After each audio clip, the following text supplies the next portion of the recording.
fana akan ditinggalkan, hanya amalan yang dibawa.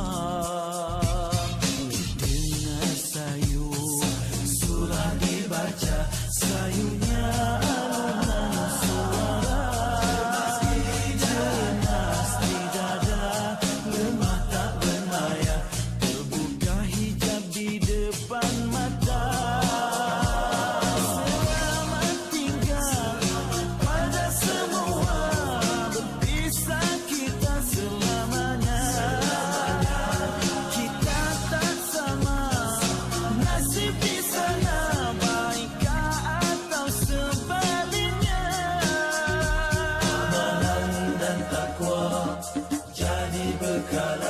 Sejahtera bahagia pulang ke sana.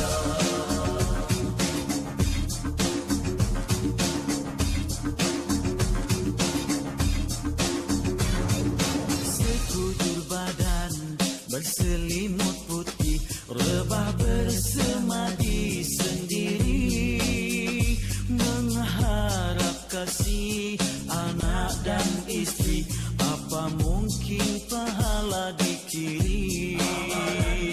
Berbaring sempit seluas pusara, soal bicara terus bermula. Sesal dan insaf tak berguna lagi, hancurlah jasad di mama bumi.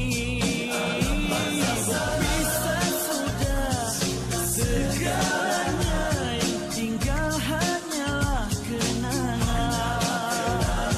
Diiring doa dan air mata, yang pergi takkan kembali lagi.